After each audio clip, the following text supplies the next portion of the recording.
talk more about the benefits of streamlining and simplifying all the different deliverables from a financial perspective. So last week we talked about it from focusing on an expertise perspective, but today I want to talk about how it really benefits, specifically the sales team, but also from projection and workflow and all of those things. Before we'd have, messaging, strategy, design, development, video, social media, content, video, photo, et cetera, et cetera.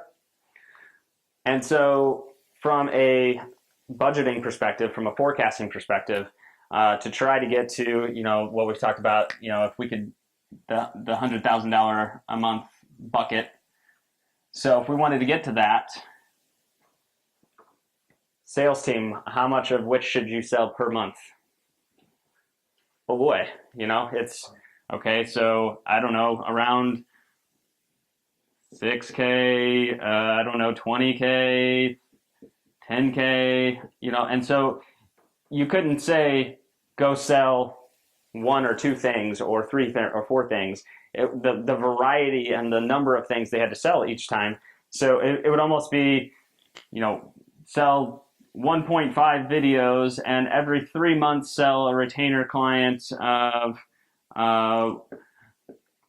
for social media, and we need 2 or 3 clients, so that means probably 3 messagings, and maybe 2 of those are going to have strategy, and then some of those are going to have design, some won't, probably a couple websites. So there was no real way to forecast. Whereas now with this same process, we know that, by taking out a lot of this stuff, when we know that we've got the brand platform component, the websites, and the strategy and metric management. So we know that this is 13K. We know that these are about 25K. And we know that this is on average about 4K a month. So now what we can do is say, okay, now go out and sell 2 websites per month. We know that if we get to the point where we've got 10 of these per month, our total, that means that's 50K, 40K. And now if we're getting 2 of these and 10 of these, more often than not, that's going to mean that we've got 2 to 3 of these per month. And this takes 2 to 3 months. So that's another about 13K. And look where that gets us. Pretty darn close, right? So now we can say, hey, sales team, go get us 2 websites. We need to get 10 strategy and metric management clients, which is going to mean that we're going to have 2 to 3 brand platform clients ongoing at each time. And boom, we hit our goals. Once again, this is something that's really easy to forecast. It's really easy to manage. We know that we can handle this workflow. We know what it takes to do those types of clients, and we know what it takes from a workflow perspective, from a timeline perspective, and all those things. As opposed to when we had 10 deliverables,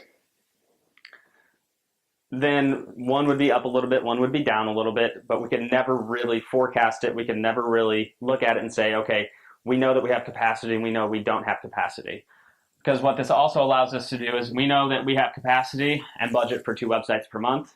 So, so if we've got sites coming up and we know that we can do 2 per month, so we schedule out July, August, September. So we get our 2 here. We close another one this month. Guess what? It goes into August. We get 2 here. The next one flows into September. So now what we can also start doing is building up our pipeline to where that project work, we talked about the project work, the ebbs and the flows of those.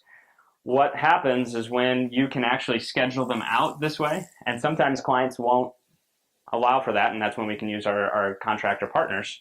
But when we can schedule out and say, hey, July is already full. We're going to move you out into August and start scheduling out in advance. What ends up happening then is this cuts off the peaks